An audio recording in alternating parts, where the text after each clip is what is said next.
않고 의리 있는 사람으로 배려 있고 자상해서 대학에 가서 금방 여자친구가 생기는가 싶더니 좋은 직장에 취직하고는 저 말고 그 여자와 결혼을 해버렸습니다. 당시 그의 결혼식장은 말 그대로 동창이나 다름없었어요. 저는 그의 동네 후배이자 학교 후배로 그 주변에 대해 빠삭했고 내 결혼식인 양 휘젓고 다녔습니다. 언니 되는 사람도 참 오빠처럼 좋은 사람으로 예쁘고 착해서 보통 주변에 여자 있으면 의심이라도 할 만한데 얼굴 붉히는 일 없이 저를 참 살갑게 대해줬습니다. 제게 부케를 던져드릴까냐 묻기에 거절하면서 아주 약간 부러움 반 질투 반 감정을 느꼈지만 두 사람이 주고받는 눈길을 보며 곧 마음을 접었습니다. 참 잘 어울리는 사람들이어서 민호 100일잔치에 안 부른다는 거 서운하다 어쩐다 하며 동화같이 예쁘게 사는 두 사람 행복에 저도 묻어가고 싶었지요. 조금 더 친하게 지냈던 것으로 어떻게 해보려는 것은 아니었습니다. 저도 결혼할 때가 되어가니 아장아장 선배도 닮고 언니도 닮은 민호가 너무 사랑스러워 핑계대며 자주 찾았던 것 같습니다. 착하디 착한 민호 엄마는 제가 나쁜 먹기도 뭐할 정도로 천사 같아서 그 행복을 뺏는다거나 질투할 마음조차 안 들었습니다. 제 나이 27에 갑작스럽게 부모님이 교통사고로 돌아가셨을 때 이 두 부부와 민호가 없었다면 아마 버텨내지 못했을 겁니다. 대낮 음주운전차와 정면 충돌한 부모님 차는 종이장처럼 구겨졌다는데 가해자는 살아서 나와 도로에서 발견됐고 부모님은 병원 가는 구급차에서 숨을 놓으셔서 한순간에 임종도 못 보고 두 분을 동시에 떠나보낸 저는 제정신이 아니었죠. 말 그대로 고아가 돼버렸습니다. 혈육도 형제도 없는 저에게 큰 위로가 되어준 사람들이 오빠네 부부였고 언니가 지극정성으로 저를 옆에서 보살폈고 장례식장에서부터 제가 할 일 다하고 상주 노릇해준 오빠 덕에 정신줄 놓고도 우리 부모님 제대로 잘 보내드렸습니다. 하루아침에 찾아온 사고에 오빠네 부모님도 민호 봐주시면서 오빠네 부부가 저를 위하는 것을 적극 도와주셨습니다. 감사한 분들 덕에 혼자 살기에는 큰 집 정리하지 않고 그대로 눌러 살았는데 마치 제 마음을 들여다보기라도 한 듯 외롭다 싶을 때면 언니가 밥 먹으라고 저를 불렀고 그 집에서 민호 노는 것 보며 노닥거리면 시간도 금방 갔습니다.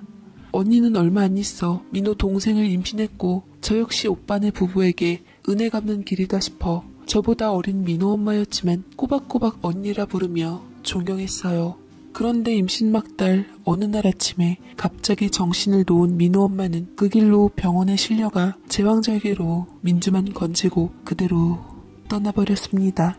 건강했고 아무런 불편도 없던 산모라 의사도 짐작도 못했다는 언니의 갑작스런 증세에 온 가족의 충격은 말도 못했고 오빠는 말 그대로 폐인이었지요. 민호와 이제 갓 태어난 민주 때문에 장례도 제대로 못 들여다보는 오빠네 부모님의 실성한 듯 조문객도 누가 누군지도 못 알아보는 오빠를 지난날 그들이 내게 했듯 저 역시 챙기면서 이러다 오빠마저 떠나보낼까 싶어 조마조마했습니다. 부모님 가시고 2년 내가 사랑한 사람 하나를 또 떠나보낸 후 제가 느낀 상실감도 말이 아니었습니다. 당장 젖먹이를 돌볼 만큼 오빠네 어머니가 건강한 상태가 아니라 유모를 알아본다는데 금방 구해질 리도 만무하고 동네에서 피아노 학원을 하던 저는 어차피 메인 몸이 아니라 그냥 문 닫고 민주 민호 돌보겠다고 나섰습니다. 남보다야 낫지만 제게 미안하다고 한사코 거부하셨지만 이미 민주를 안아버린 저 역시 물러설 수가 없었습니다. 미안하다. 네가 좀 꾸릴 나이에 이렇게 뒤치다거리나 하게 하고 나 이제 정신 차렸어. 아이들 보고 힘낼 거야. 그 사람도 그걸 바랄 거고 그러니 언제든 좋은 사람 있으면 만나. 너도 결혼해야지. 글쎄 딱히 결혼하고 싶은 마음이 없네. 남자들도 요즘은 여우가 다 되어서 아주 어릴 때 낚아채거나 나이 든 여자는 돈 따지더라고. 나는 이도저도 아닌데다 이제 부모도 없는 고아인데 좋은 상대나 만날 수 있을까? 그냥 민호 민주나 보면서 살아야지 하며 저는 그의 곁에서 맴돌았다가 민주 돌 지날 무렵 재우고 집으로 가려던 찰나 하도 답답해서 참다 돌아서 오빠에게 말해버렸습니다. 왜 청혼하지 않느냐고. 나 이제 30이라서 이제 누가 집어가지도 않는다고요. 놀란 눈으로 바라보던 오빠는 도발적인 그 말에 멈칫했고 결연한 표정의 저를 보고는 새색시처럼 고개를 떨궜습니다. 둘이 결혼하겠다는 통보를 받으신 오빠네 부모님은 고마워하면서도 면목 없어 하셨어요. 창창한 처녀가 애 둘 딸린 호라비한테 시보는 것 자체에 돌아가신 부모님이 생존하셨다면 반대하셨을 거라며 난색하셨는데 어차피 가신 분들이니 눈치 볼 것 없지 않냐며 이젠 민호 민주에게 제가 정이 흠뻑 들어 내 새끼 낳고 싶은 생각이 없다고 말씀드렸습니다. 한방에 민주 민호 끼고 잠들었던 혼인신고했던 날을 아직도 생각합니다. 오빠의 반대에도 저는 불임수술을 했어요. 난관을 아예 묶어버린 건데요. 병원이라면 지긋지긋하다 너를 믿으니 그런 말은 말라고 했지만 이 두 아이를 놓고 어디로 가지 않겠다는 제 다짐과도 같은 것이었습니다. 시부모님들은 독하다며 혀를 차셨지만 조용히 제 손을 잡으시며 안 그래도 밤마다 도란도란 아이라도 생겨 마음이 변하면 어쩔까. 내 새끼 이쁜 것은 본능과도 같은 것인데 혹시 새 손주 생기면 민호민주와 고루고루 사랑 베풀고 티나지 않게 처신해야 할 텐데 근심했다고 하시며 늙은이들이 주둥이 방정 떤게 전해진 거냐며 괴로워하셨습니다. 민호민주는 그렇게 한 해 두 해 제 사랑 속에서 쑥쑥 자랐고 세상 다시 없을 사랑스러운 제 아이로 사실은 오빠와 언니의 아이라서 더 지키고 싶었습니다. 머리 검은 짐승 운운에도 저는 이 분유 냄새 퐁퐁 나는 민호 민주만 곁에 있으면 두려울 것이 없었고 동화책 읽어주면서도 계모 학대 부분은 더 실감나게 읽으며 친엄마보다 더 진한 사랑 주는 새엄마가 돼줘야지 다짐했죠. 아이들이 커가면서 저는 피아노학원을 다시 열었습니다. 제 집은 그대로 세준 상태로 부모님 사망보험금도 두둑했지만 그 돈은 애들 대학 학비와 시집 장가 미천으로 남겨둔 후 반찬값이라도 벌 요량이었죠. 뭘 내주어도 아깝지 않을 내 새끼들. 공부도 잘하고 성격도 좋은 아이들이었습니다. 남편은 점점 안정을 찾고 언니의 부재보다는 살아있는 남겨진 세 사람이 더 중요하다며 내가 이렇게나 행복하게 살아도 될까. 제 손을 잡고 고맙다 고맙다 말하던 어느 날 그러니까 민주 중학교 1학년 때 집 들어오는 골목 앞두고 교차로에서 오빠가 사고로 세상을 떠나고야 말았습니다. 매정하게도 언니를 사랑하는 마음이 컸던지 끝내는 그 뒤를 따르고 만 것이었죠. 남편의 장례식장에서 목 놓아 우는 민주와 달리 민호는 말 한마디 없이 입을 꾹 다물고 있었는데 그날부터 하루 10마디를 채 하지 않았습니다. 우리 세 식구의 잔잔한 파라는 그때부터였는데 어딜 가나 입방정들이 문제였습니다. 남편과 제 사이에 대해 아는 동네 사람들이 이러쿵저러쿵 말해버린 것이죠. 안 그래도 남편 때문에 패닉 상태였던 민주는 내가 친어미가 아닌 걸 알고는 세상이 무너지기라도 한 듯 자기가 친딸이 아니니 버릴 거냐며 절 붙들고 버리지 말라며 매달렸습니다. 허나 민호는 그저 입을 꾹 다물 뿐이었죠. 민주가 남편 상 끝내고 등교하면서부터 낯색이 좋지 않았는데 어느 날 체육복 차림으로 들어와서는 집에 오자마자 울기 시작했습니다. 학교에서 아버지 없는 아이라고 놀리고 엄마가 새엄마라며 친구들이 놀린답니다.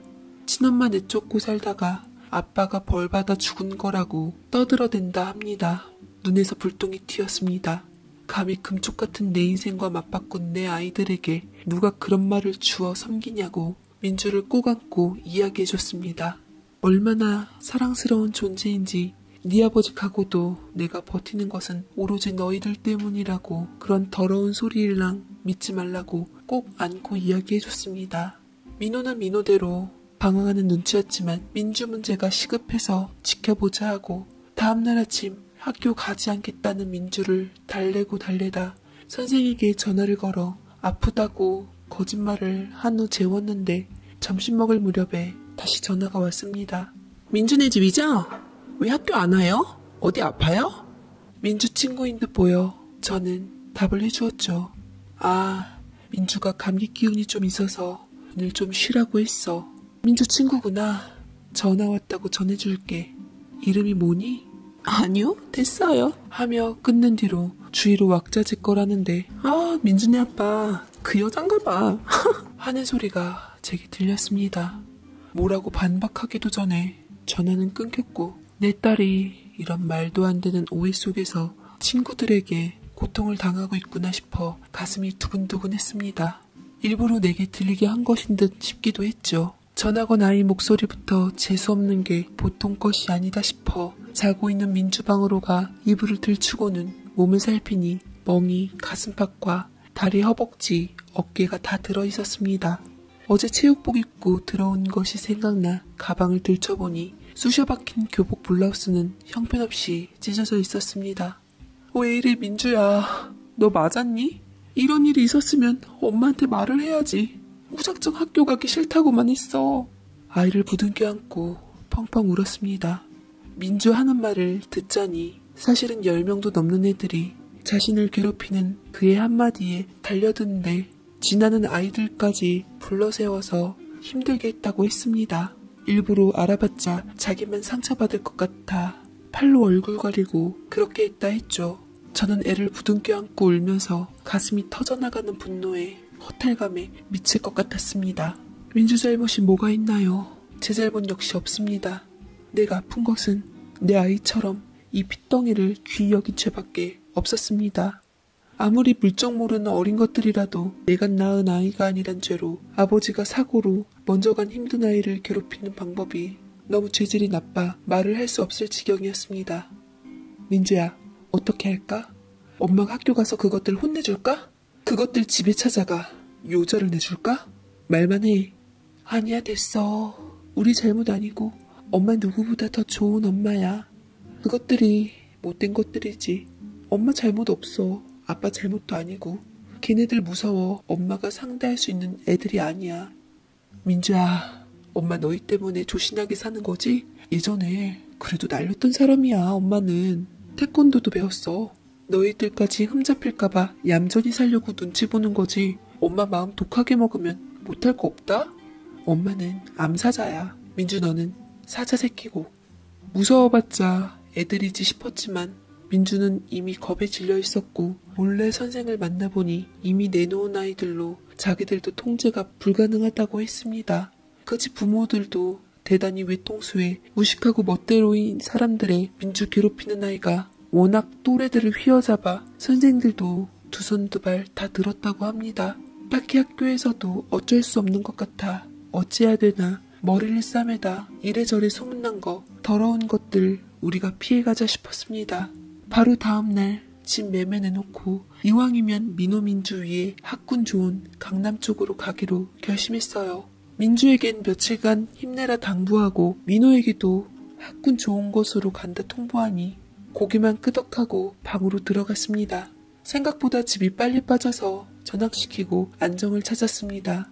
민주는 그 잠시 동안조차 고통이었는지 밤마다 비명을 지르고 오줌을 지르기까지 했는데 병원에 가서 심리상담받고 학교는 조금 늦게 전학하기로 한 후 매일 밤 제가 꼭 안고 재웠습니다.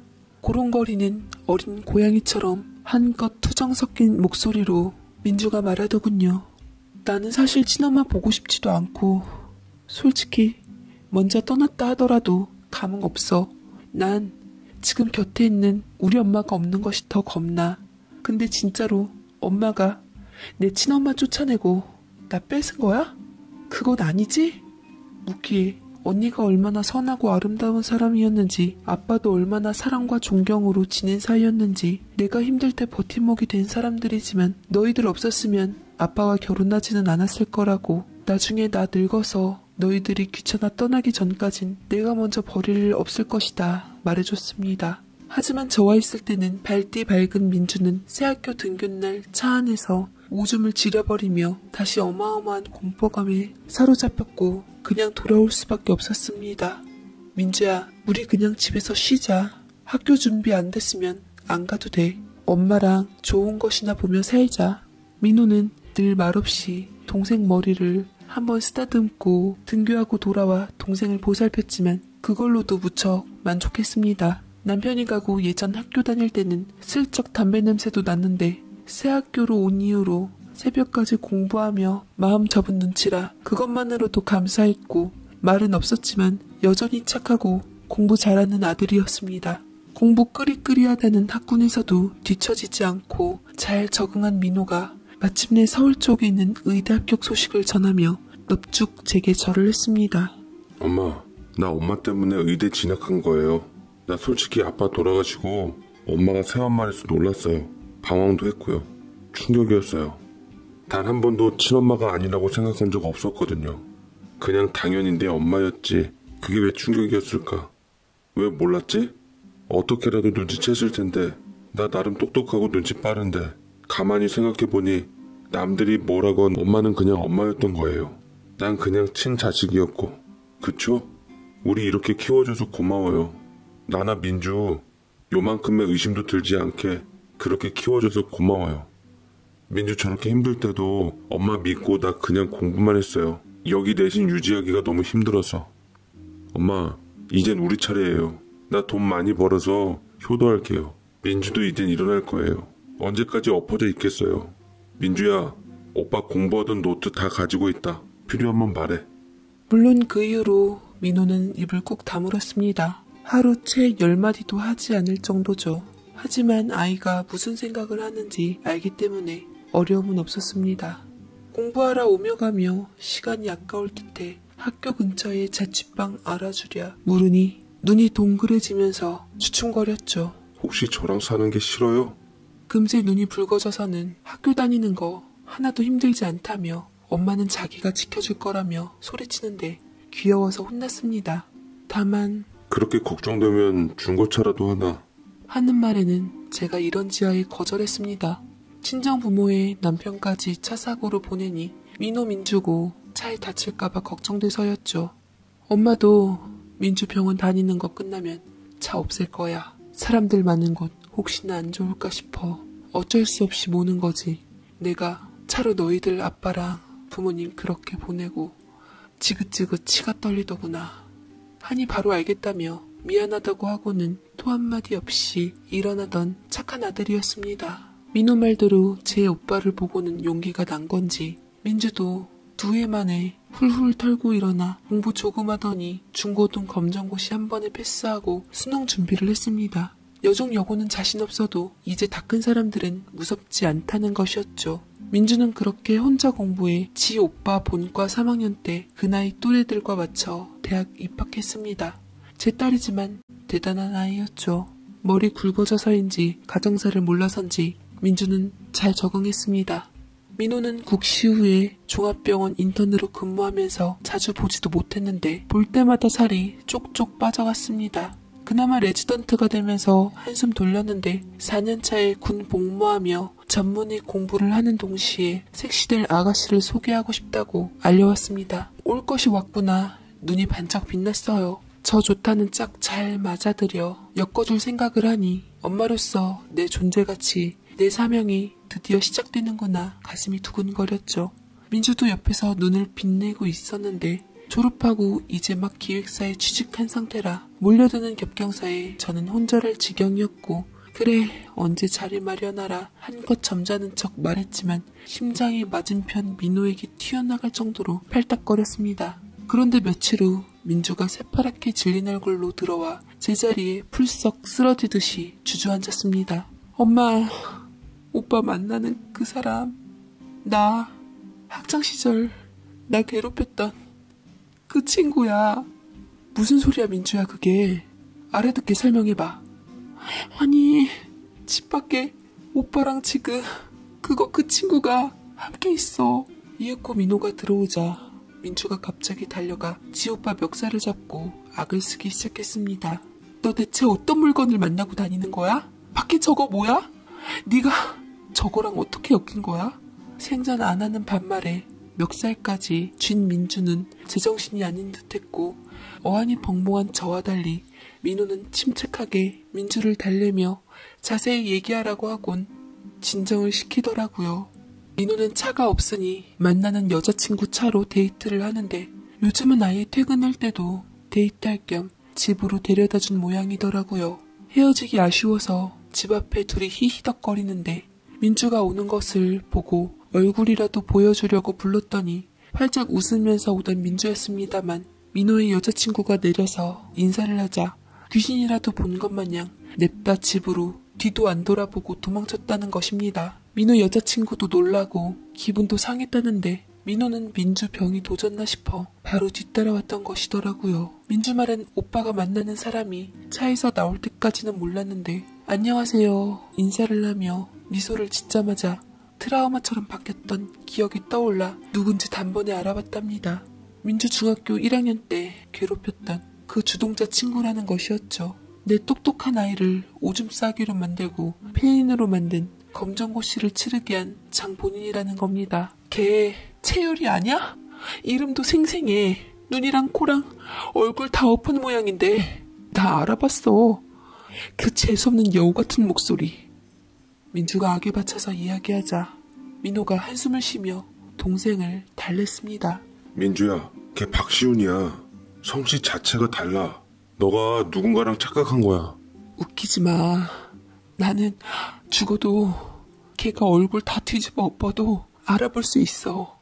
걔 채율이야. 틀림없는 채율이라고.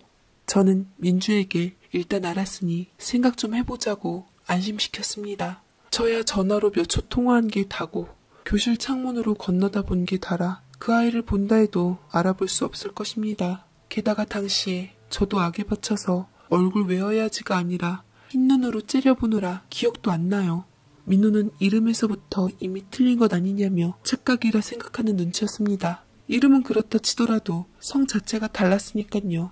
하지만 당사자 민주가 그것이라고 하는 것에는 이유가 있었을 거라 생각했습니다. 얼굴 아무리 갈아엎어도 사람은 특유의 기운이라는 것이 있잖아요.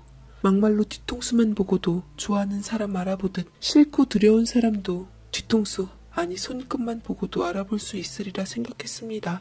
민호에게는 혹시 싶으니 여자친구에게 재차 이것저것 확인 좀 해보라 부탁했습니다. 민주는 다행히 출근 잘했는데 어릴 적과는 달리 투지로 불타오르고 있었어요.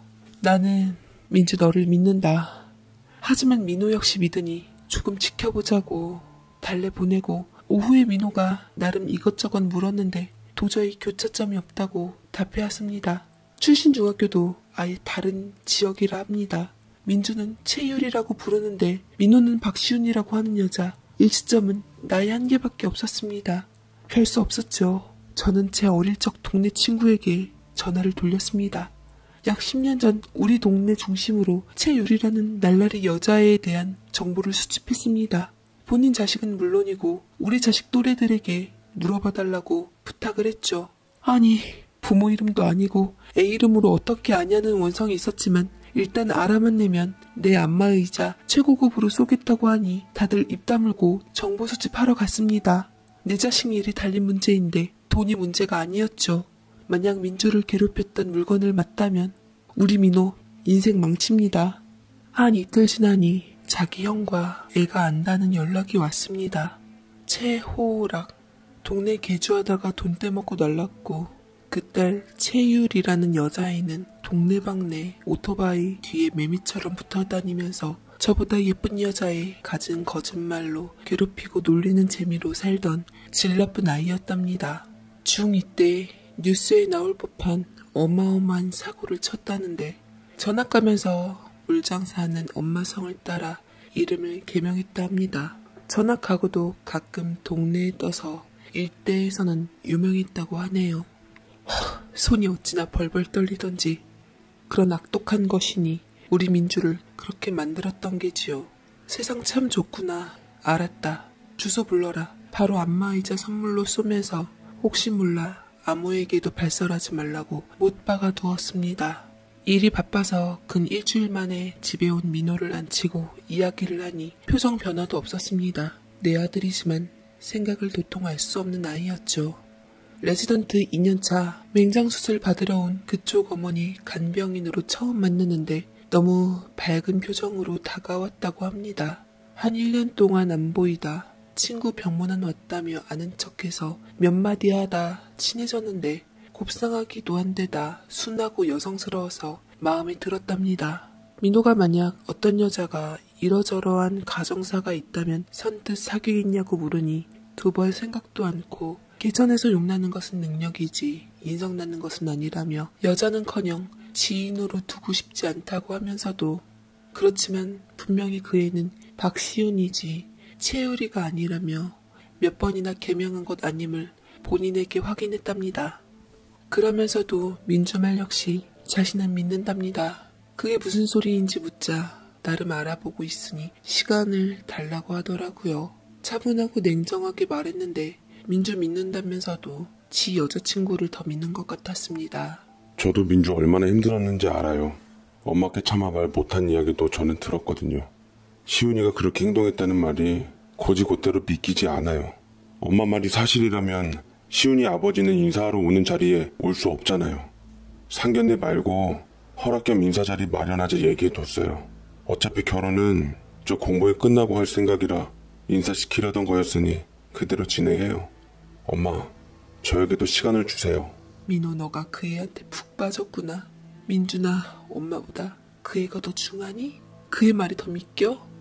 하여간 남자란 그저 예쁘장하면 무슨 짓을 해도 다 눈 감아지는 것인가 서운함 가득 담아 말하니 아직 긴가민가 하니 일단 그 친구 아버지 어머니를 한번 만나보면 어떠한 방식으로건 답이 나오지 않겠냐는 것인데 쉽게 포기하고 싶지 않은 눈치였습니다. 민주는 다행히 예전처럼 소심한 모습은 없고 알고 꼬여낼 건 모르고 꼬여낼 건 엮인 자체가 기분 나쁘다며 머리채 잡으러 갈 기세라 오빠 믿고 지켜보자 달랬습니다. 저 역시도 머리가 자근자근하지만 가만히 있을 수가 없었습니다. 본인이 인정할 리 없는 과거, 스스로 말할 리 만무하고 증거가 있어야 했습니다. 이름도 얼굴도 바꾼 아이라 또래에게 확인해봤자 무용지물일 테고 민주는 예전 동네 친구는 거의 연 끊긴 상태라 도움이 안 됩니다. 민주가 말한 아이가 맞다면 인사 자리에 나온다는 아버지가 최호락이라는 건데 새아버지일 수도 있어 현 상태로는 확인 불가지만 엄마는 한결같이 동일하니 엄마를 캐보자 싶었습니다. 물장사 했다고 하니 동네 남자들은 알겠다 싶어 다시 최호락에게 형이 당했다는 친구에게 연락을 했습니다. 안 그래도 안마의자 받았다. 야, 너 여전히 통 크다. 뭐? 채오락이? 우리 고종사촌 형이 그놈한테 당했지. 그 동네 남자들 안 당한 놈이 없어. 우리 조카 아니었으면 이혼당할 뻔했어 그때. 조카가 가출을 해가지고 그거 찾으러 돌아다닌다면서 넘어갔지. 아직도 이를 부득부득 갈어. 어찌나 독종인지 남편이 돈 띄었지 지한테 돈 띄었냐고 얼마나 당당하던지 부창부수야 하여간. 말로는 이혼했다는데 지방 어디서 둘이 있는 거 봤다는 말도 있어. 알지, 곱상하니 괜찮아. 그런데 눈을 보면 보통 눈깔이 아니야. 쪽 찢어져가지고 움푹 파였어. 프랑스 여배우 마냥. 부탁? 근데 안 그래도 한 거에 비해 너무 과해서 부담스러웠어. 깨복쟁이 친구한테 어려울 게 뭐 있어. 말해봐. 이 방법 저 방법 궁리하며 방도를 준비해둘 무렵 우리 민호가 뜬금없이 그 아이와 그만두겠다는 전화를 해서 놀랐습니다. 엄마, 아무래도 저 그냥 다 때려치는 게 낫겠어요. 만나서 뭐하냐 싶네요. 민주 말이 맞다 치고 헤어질래요. 대단히 좋아하는 것도 아니고 괜시리 긁어 부스럼 만드는 것 같아요. 왜? 무슨 일이니? 뭐 대단한 일이라고 그런 말을 전화로 해. 민호야, 나도 그 애 보고 싶다. 어차피 민주 말이 맞나 확인차 봐야 해. 민주도 확실하게 보고 판단해야지. 생각해보니 슬쩍 보고 확신한 것 같다고 그러더라. 오해했다면 사과해야지. 입 다무는 것도 예의 아니다. 어차피 연이라면 이래도 얽히고 저래도 얽히겠지만 우리 집에서만 쑥덕쑥덕하고 헤어지자는 것도 그렇지 않니? 아니라면 오해 풀고 사과해야 예의지. 그 다음은 다음 문제고. 만나봐요 민주 원수. 그 최유리라는 애. 이목구비는 달라도 영락없는 그 애라네요. 알아본 애가. 민주 말고 알아본 애가 또 있다는 말에 가슴이 내려앉았습니다. 확실하대? 거의 80%예요. 민호야, 애초에 상견례 아니고 서로 떳떳하게 면회 다니고 연애 시작하겠다고 해서 인사하려고 했던 애니까 예정대로 하자. 그 애가 맞다면 엄마도 민주도 만나서 사과의 말은 듣고 싶다. 본인은 뭐라 하디? 예, 절대 아니라네요. 어이없대요. 자기 닮았다는 사람이 왜 하필 날라리냐고 속상해요. 암튼 엄마 말대로 확인할 겸 만나는 것도 좋겠네요. 이왕이면 조용한 별채로 자리 마련하라 했더니 방갈로 가든으로 알아놨더라고요. 만약 민주가 말한 그 물건이 맞다면 소라는 피할 수가 없고 민주 본인은 한사코 괜찮다고 하지만 혹시라도 발작할지도 모를 상황이고 시선 피하는 것은 필수였습니다. 세상은 착하게 살아야 합니다. 민호가 의사로 있던 병원에서 만났으니 탐났겠죠. 하지만 지가 놀리고 못되게 군 것으로 모자라 애들을 사주에 정신까지 한순간에 못쓰게 만든 아이의 오빠인 줄은 몰랐을 겁니다. 그때는 더럽고 경황 없어 피했지만 이제는 아닙니다. 한창 예쁘게 피어날 천방지축 나이에 우리 민주는 만성 대인기피증으로 굳어져 평생 인간구실 하느냐 마느냐 기로 속에서 어둠의 인연을 보냈습니다. 그동안 저 역시 야누스가 되었습니다. 내 자유로운 모성에는 한이 없지만 그 반대로 내 새끼를 상처 준 존재에 대한 분노는 가라 마셔도 시원찮을 그것들을 노리는 암사자와 다름없습니다. 암사자는 혼자 다니지 않지요. 저와 언니 그리고 남편의 아이는 우리 친구들에게도 자식이나 마찬가지입니다. 민주 민호 이야기를 하자 감히 형님 애기들을 그런 것이 넘보냐며 이를 앙다물던 친구가 채우락이 뜬다는 첩보를 은밀하게 풀었고 우리 방갈로 옆에 마음고생 동병상련 동지들을 약속 시간보다 1시간 먼저 모셔 배불리 한 상 차려 먹었습니다. 만약 채씨 가족이 아니라 다른 여옆집 처녀였대도 좋은 일 앞두고 인심 푸는 것이니 딱히 억울할 것도 없었죠. 채우락이 그것도 하도 잡범이라 지명수배도 안 걸리지. 우리가 얼마나 속 태웠는지 모를 거요. 잊고 살자 하면서도 속에서 천불이 올라왔는데 오늘 온다는 게 그것이면 좋고 아니라도 그 덕에 한 상 차려 먹었으니 고맙긴 하네. 민주 때문에 이사 간 거였냐? 너도 참 너다. 우리가 알면 그냥 보고만 있었겠냐? 막말로 너나 형님이 가진 재산 반은 사람 아니냐? 전화 한 통하면 두세 다리 건너 대통령까지 연결되겠구만. 하여간 그 채씨 자손이 네 딸내미를 그렇게 했단 말이지. 어디 두고 보자 그래. 아직 채씨가 올지 엄마랑 엮인 새 남자가 올지는 몰라요. 일단 양친 부모 같이 온다고 반반입니다. 그냥 외식한다 생각하시고 계시다. 채씨면 저는 그 애가 민주 그 애인지 확인하고 사과만 받아내면 좋게요. 지난 일이고 어릴 적 일이지만 민주를 위해서 끝맺음은 하려고요. 민호가 그 애랑 어떻게 된다 해도 일단 이 시점에서 정리해야 뭐가 될 테니까요. 크면서 철들고 달라졌을 수도 있으니까.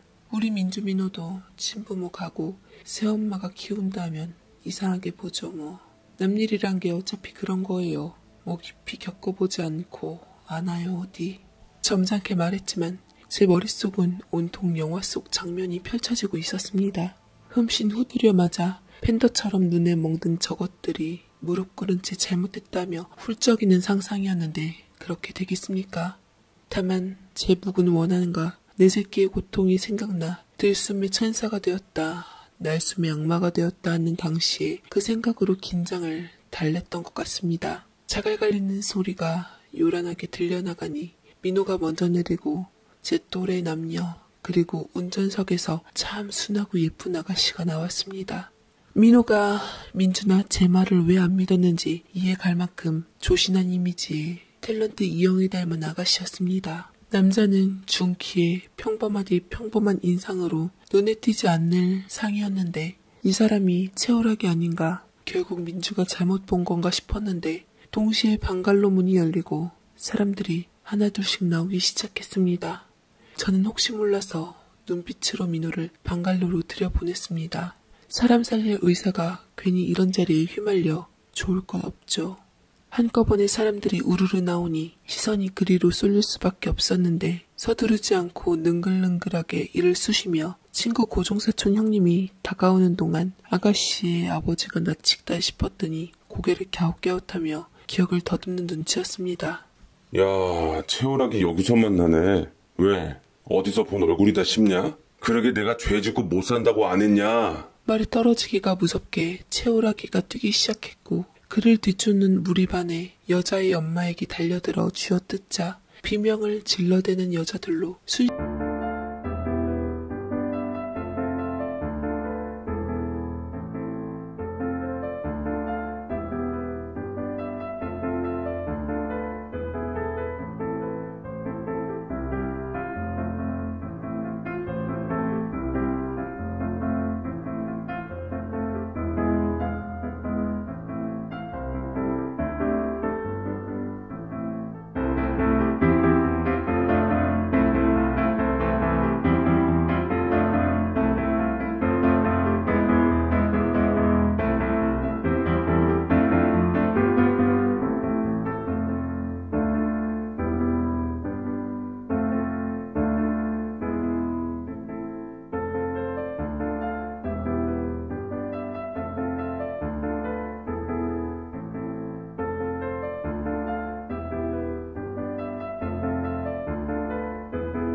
식간의 아수라장이 되었습니다. 이혼했다며 이거 사. 감쪽같이 따돌리고 뻔뻔스럽게 얼굴 들고 다녔어 이거 사?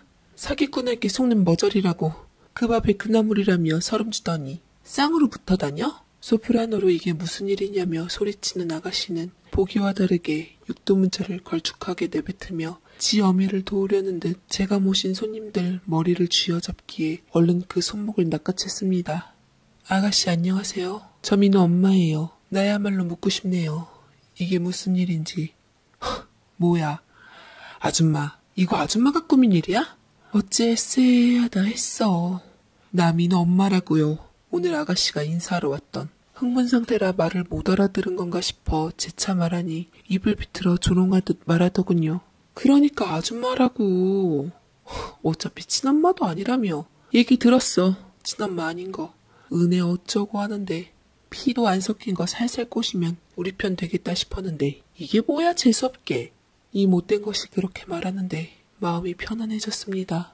안에서 얌전히 기다리고 있던 민주가 민호와 나오자 순식간에 얼굴을 바꾼 이 못된 것이 민호에게 울상으로 달려들었는데 민호가 바로 뿌리치며 제지했습니다. 시훈, 아니 채율이, 너 내 동생 몰라? 정말 몰라? 이 아수라장은 나와 상관없지만 너와 내 동생은 상관이 있어. 똑바로 대답해. 내 동생 민주 몰라? 몰라요 오빠. 왜 그런 이상한 이름으로 잘 부르는지 모르겠고 이게 무슨 일인지도 모르겠고. 저 아저씨 아줌마들은 뭐예요? 아가씨 저 아세요? 민주 눈에 불이 튀는 듯해 제가 얼른 둘 사이로 뛰어들어가 귀싸대기를 날려버렸습니다. 만에 하나 법적으로 물고 늘어지더라도 제 손만 더럽혀야 합니다. 귀한 내 새끼들 법원에 오라가라 못하게 할 요량입니다. 아가씨 좋아하네. 얼마나 애들을 괴롭히고 다녔길래 네가 힘들게 한 전악한 피해자를 몰라보니 얼마나 요란하게 살았으면 애들 몰고 가 교복 찢어 발기고 지나는 애들 불러세워 때리고 한 아이를 기억도 못해? 손에 살기가 뻗쳤던지 제게 맞은 볼은 순식간에 부어오르고 입술이 터져 피가 나는 이 못된 것은 구미호처럼 눈에 도끼를 가득 품었습니다. 어머니 억울하네요. 누구를 말씀하시는지 모르겠는데요. 싫으면 차라리 싫다고 하세요. 이런 누명 씌우지 마시고요. 잘난 의사 아들 유세 떨 거 우리 엄마가 걱정하시던데 그 말이 맞네요.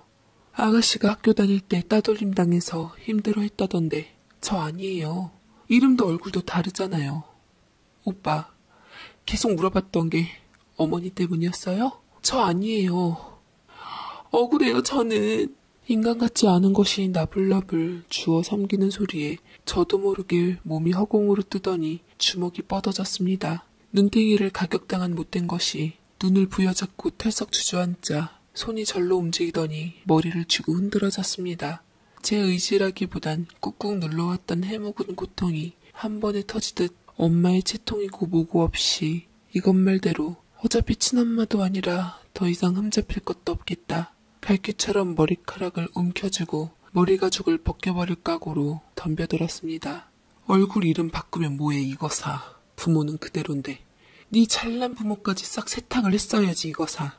하도 요란스러운 집안이라 한 달이 건너니 이 부득부득 가는 사람 투성이더구먼. 친부모라 좋겠다 요거사. 아니요 어머니? 아깐 아줌마라며. 얼굴 바꿔 끼는 것 봐라 이거. 흥분해서 제정신이 아니지만 간간히 발도 날아갔던 것 같은데 잘 모르겠습니다. 민호가 저를 말리고서 채율이를 똑바로 쳐다보고 경고를 하더라고요. 다른 것 안 바래. 그냥 사과 한마디면 돼. 입에 담지 못할 너에 대한 이야기 정보통한테 듣고 진작 끝내려던 거 동생에게 사과라도 듣게 하려고 불러낸 거야. 오면서도 아니길 바랬는데 네가 살려는 목적의 사과라도 상관 안 해. 미안하다고 해 내 동생한테. 안 그러면 하면서 저를 쳐다보니 요 못된 것도 눈길을 따라서 저를 쳐다보더니 귀신이라도 본 듯 희끗 놀라며 고개를 푹 숙였는데 제 표정은 어땠는지 모르겠지만 민주민호는 별로 무서워하는 기색이 아니었습니다. 옆에선 이것의 어머니가 쉬지 않고 악을 쓰며 발악하고 있었는데 봉고차가 한 대 들어오더니 친구 사촌 형님의 창문을 내리고 말을 걸었습니다. 덕분에 알턴이 빠졌어요. 내 이 미꾸라지 같은 거 쳐넣으러 갑니다. 돈 받을 생각은 어차피 없고 콩밥 최대한 먹을 거예요. 이거 잡았다니까 동네 발칵 뒤집혔어요. 그 마누라도 적당히 잡아요. 위장이온 공범으로 같이 걸어버리려니까. 우리 갑니다. 나중에 얘기해요. 그렇게 노란 어린이 태권도 장차에 배볼록한 사내들이 채우락을 중간에 앉히고 콩나물 시루처럼 잔뜩 구겨져 붕하니 떠나가 버렸습니다. 정신이 좀 들어 민주 안색을 살피니 저를 보고 희죽 웃는 것이 괜찮아 보였습니다. 어떠한 순간에도 이성을 잃지 않고 홀어머니로 어른스러운 모습으로 대처하며 든든한 울타리가 돼주려고 이렇게 폭주한 적은 없었는데 환감 넘어 펄펄 그 아이를 자근자근 밟아대는 모습을 보이며 제 이미지는 깨졌지만 뭐 어쩌려 싶었습니다. 눈앞에서 앱이 잡혀가니 이드센 것도 겁이 났는지 미안하네, 어려서 그랬다네, 영혼 없이 웅얼거렸는데 눈물 따윈 흘리지 않더군요. 그래도 일단 패배시킨 것에 만족하고 가라하니 지 어미 태우고 노란 봉고차 따라가는 양 서둘러 쫓아나갔습니다. 저 사람들은 어디서 나타난 거예요? 제 아버지랑 엮인 분들이에요? 민호가 상황을 파악하고서 제게 말하더군요. 민주랑 같은 중학교면 그 동네가 그 동네겠지. 너는 어떻게 눈치챘니? 누구한테 알았어? 저도 고등학교까지 거기 살았는데 동네 친구 없겠어요. 술 한잔 사기로 하고 한번 알아봐줘라 부탁했더니 바로 알아보더라고요. 무개념으로 유명했대요. 오토바이 얻어 타고 다니면서 장난으로 운전하는 애 눈을 가렸대나 뭐랬대나. 그래서 애가 크게 다쳤는데 사과도 없이 배째라 붕괴다 전학간 모양이더라고요. 민주랑 엄마 아니었으면 대단한 거랑 엮일 뻔했어요. 엄마 말대로 민주한테 사과나 받아줘야지 싶어서 오라 했는데 이 사단이 날 줄은 몰랐네요. 나도 설마 했다가 너가 80%라길래 질렀다. 민주 이제 괜찮지? 별것도 아니게 까불고 있어. 군자의 복수는 10년이 지나도 늦지 않다 민주야. 지가 한 만큼 호되게 당했으니 이제 두고두고 떠올리지 말고 있거라. 그 후에 전문의 자격증 준비한다고 시골 어디 보건소로 간 민호는 하루가 멀다 하고 농산물들을 보내오며 농사꾼이 다 됐습니다. 전화할 때마다 누구네 집 일 돕는다는데 나름 서글서글하니 말수도 많이 늘었습니다. 그 동네 귀염둥이라는데 공부하느라 못 배운 인간성도 많이 채워지는 것 같아 마음에 듭니다. 민주는 이제 지 오빠 안목을 못 믿겠다며 좋은 아가씨 물색하고 다니고 그 애는 한동안 고소한 애 만에 요란하더니 지 부모 선처 호소문 하나만 받아달라고 울며불며 찾아왔습니다. 유리가게에 정신의 아들이 변호사가 되어서 별의별 죄목을 다 들어대는 모양인데 돈보다 괘씸죄로 그렇게 된 것을 어쩌랴 싶지만 한번 힘써보마 달래 돌려보냈는데 민주에게 재차 잘못했다고 시키지도 않는 사과를 하고 갔습니다. 민주는 가타부타 말은 없지만 나름 의젓하게 사과를 받아들였고 제가 보기에도 지난번 사과보다 진정성 있어 보여 대충 몇 명 설득해서 선처문 받아 보내줬습니다. 악연도 인연이라면 인연이죠. 어미 된 마음으로 그 아이가 조금 더 사람 되어 살기를 바랍니다. 저는 초등학교 때 반한 첫사랑 오빠 그리고 또 나를 반하게 한 그의 아내이자 아이들의 친모 내 인생 아름다운 인생의 흔적인 민호 민주 엄마로 사는 것이 행복합니다. 남들이 뭐라고 쑥덕여도 단 한 번도 제 결정에 후회한 적이 없습니다. 부디 아이들이 제 행복 찾아 잘 살기를 바라며 이만 사연을 마치겠습니다. 제 사연 읽어주셔서 감사합니다.